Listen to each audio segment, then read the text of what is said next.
Kapolri Jenderal Listio Sigit Prabowo sudah menginstruksikan Korlantas untuk mempermudah ujian dan pembuatan SIM bagi masyarakat. Kita akan kupas bersama Sekjen Masyarakat Transportasi Indonesia, Harya Setiagadilon. Selamat sore, Mas Koko. Selamat sore. Ada Ketua Harian Kompolnas, Beni Mamoto. Selamat sore, Pak Beni. Selamat sore. Oke, Pak Beni, saya ke Anda dulu Pak Beni. Ujian praktik angka 8 dikatakan oleh Kapolri tidak relevan lagi. Menurut Anda bagaimana?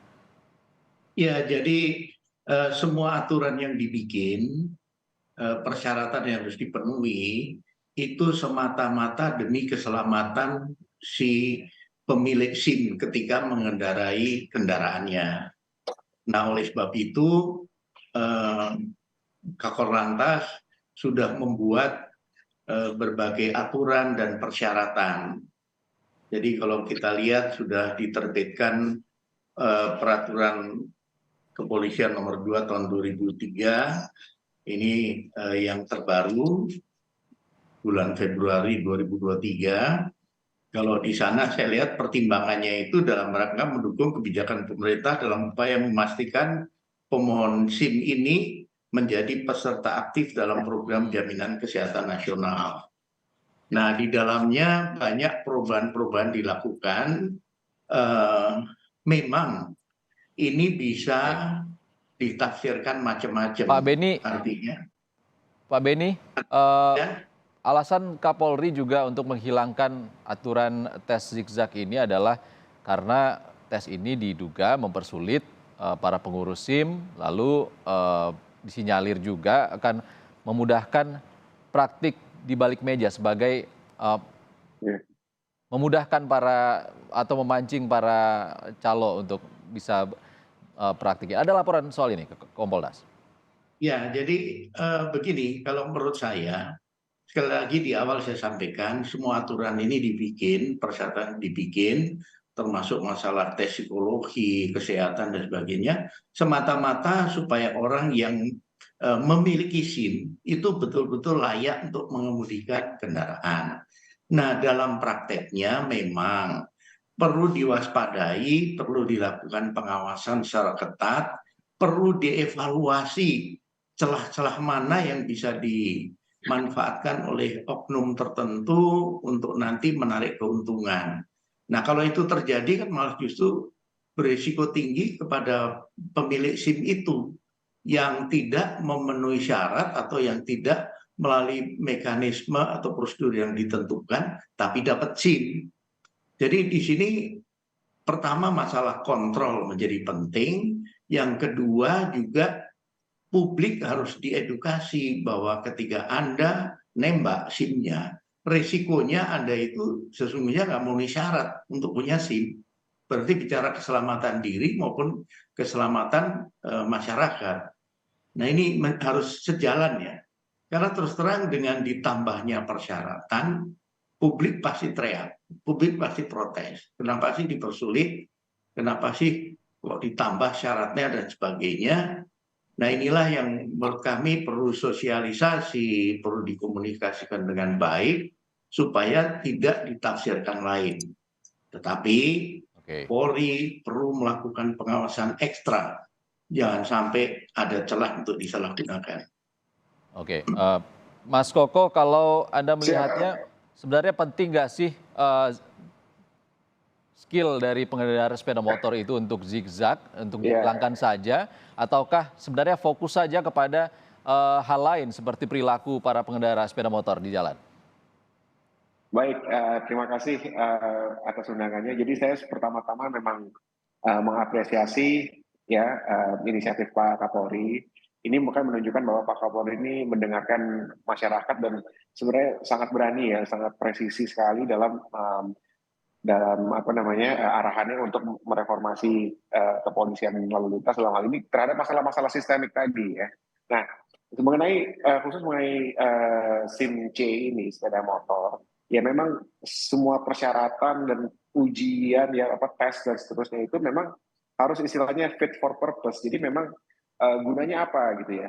Apa kenapa harus dites sedemikian rupa? Ini semacam seperti kelincahan kalau dalam hal manuver angka 8, zigzag itu ya saya pikir ini kita perlu evaluasi ya, apakah pernah relevan sebelumnya seperti itu, apakah di luar negeri juga negara-negara sahabat juga melakukan hal yang sama, dan bagaimana dengan tingkat kecelakaan di tempat-tempat ya yang tidak melakukan hal ini, kan sebenarnya kan itu cara kita mengevaluasinya ya.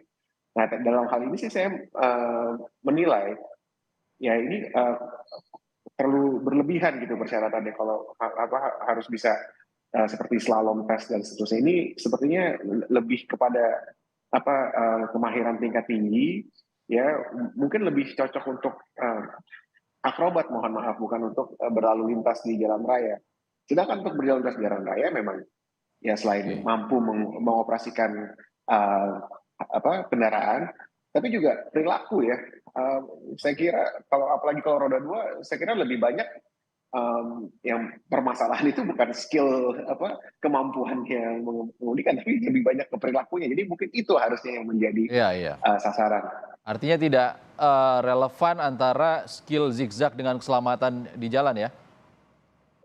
Saya pikir yang lebih urgent lebih urgent adalah ya perilaku ya. Dan ini sama sekali tidak dicerminkan dalam kemampuan seseorang melakukan zigzag tersebut gitu.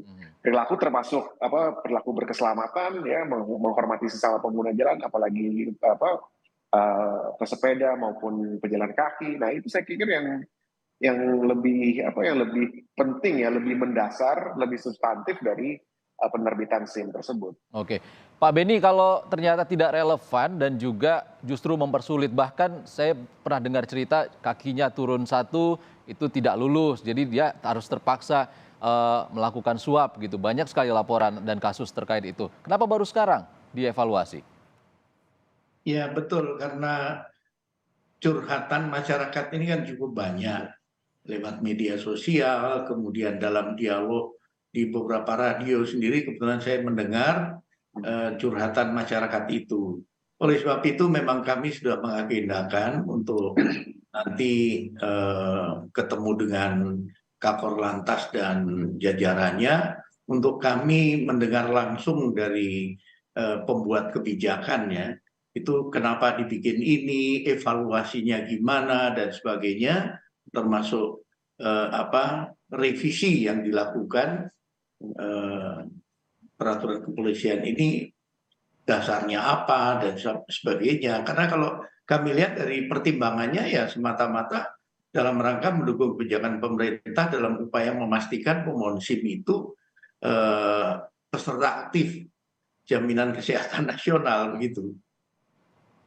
Oke, kita ke Mas Koko lagi. Mas Koko, kedepannya bagaimana seandainya sudah dihilangkan lalu fokusnya itu seperti apa? Karena SIM ini sangat berpengaruh terhadap perilaku masyarakat di jalan berkendara. Kita tahu banyak kasus road rage yang sudah terjadi belakangan ini, bahkan terakhir ada kasus yang terjadi di Cakung bahkan membuat korban dunia.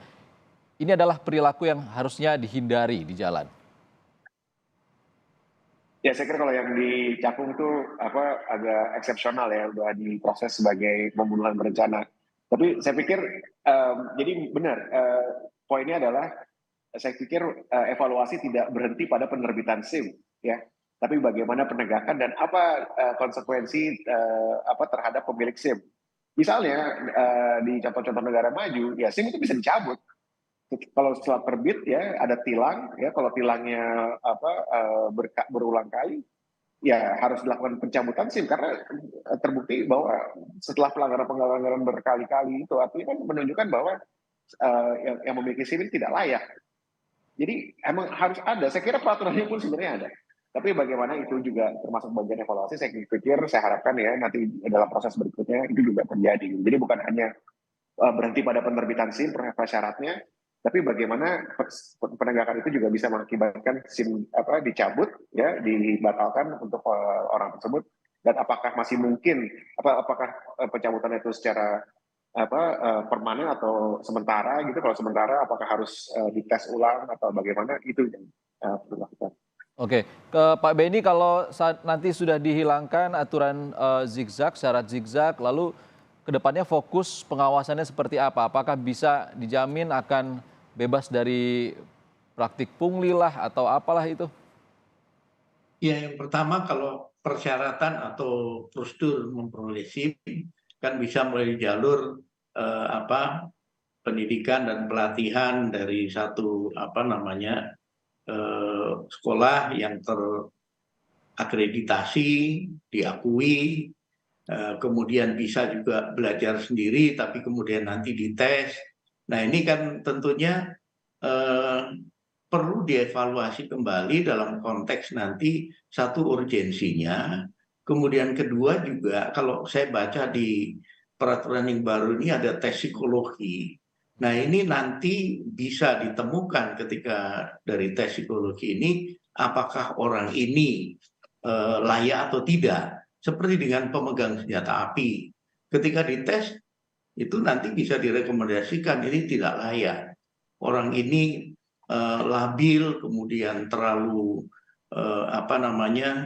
emosional, nggak bisa ngontrol diri dan sebagainya, tidak direkomendasikan untuk pegang senjata api. Sama dengan masalah SIM ini, karena ini menyangkut, bayangkan seseorang mengemudi perlu konsentrasi penuh, kemudian bisa nahan emosi ketika diselip tiba-tiba, jangan kemudian terpancing emosi, kemudian mengejar, akhirnya terjadi kecelakaan dan sebagainya. Jadi menurut saya memang model tesnya, nah ini nanti tentunya hasil evaluasinya apa, kami menunggu nanti paparan dari pihak Kakor Lantas. Mas Koko, kalau pernyataan Kapolri yang meminta fokus untuk ke aplikasi digital ini, menurut Anda apakah akan efisien atau mudah dilakukan? Ya memang salah satu uji itu bukan uji simulator itu juga bisa dilakukan ya. Saya pikir saya apresiasi langkahnya ke sana. Jadi menggunakan alat simulator untuk menilai, saya pikir itu nggak terlalu saya kira saya support ya. Nah kalau untuk roda 2 kan tentunya butuh tes keseimbangan ya. Jadi saya pikir juga simulator penting, tapi juga turun di jalan saat berlalu lintas ya, bukan hanya mengamati atau menguji kemampuan calon pemohon SIM, tapi juga perilakunya di jalan. Nah, saya pikir dalam hal tes psikologi ya, mungkin yang mau saya sampaikan seperti ini ya, secara general, secara umum bahwa kita perlu ingat ya, Indonesia itu bukan satu-satunya negara yang berlalu lintas ya. Dan kita kan bisa juga melihat negara-negara lain ya, apa sih yang sudah mereka lakukan di sana, apakah benar sampai perlu tes psikologi seperti layaknya kepemilikan senjata api. Kan saya kira tingkat urgensinya berbeda ya, yang memiliki senjata api dan memiliki kendaraan roda 2, saya pikir jumlahnya pengguna roda 2 ada belasan bahkan puluhan juta ya. Sedangkan kalau senjata api saya harap nggak sebesar itu. Tapi mungkin yang bisa dilakukan itu tadi, kalau misalnya sudah terbukti melakukan road rage, itu mungkin dicabut permanen begitu. Dan saya yakin kalau sudah sampai ke road rage, apalagi kasus Cakung itu tuh bukan tindak pidana ringan saja yang terjadi dalam insiden yang kebetulan domainnya di lalu lintas. Jadi emang harus Jadi tidak ditindak hanya secara hukum. saat membuat SIM, juga pelanggaran di jalan juga harus tegas ya, Iya. polisi dalam menindak. Dan kalau misalnya road rage itu jangan hanya ditindak sebagai pelanggaran lalu lintas dong. Oke. Itu kan pasti ada pasal-pasal pidana lain yang itu. Jadi dan itu juga dapat mengakibatkan dicabutnya SIM. Saya pikir itu harus ada langkah ke sana gitu. Jadi supaya benar-benar kita lakukan reformasi total lah. Saya pikir saya dukung apa yang ini oleh Pak Kapolri, inisiasi Pak Kapolri. Terima kasih Mas Koko. Haria Setiaka Dilon, Sekjen Masyarakat Siap. Transportasi Indonesia sudah berbagi pandangan Kompas Petang. Sebelumnya ada Ketua Harian Kompolnas Beni Mamoto. Terima kasih Bapak-Bapak. Terima kasih.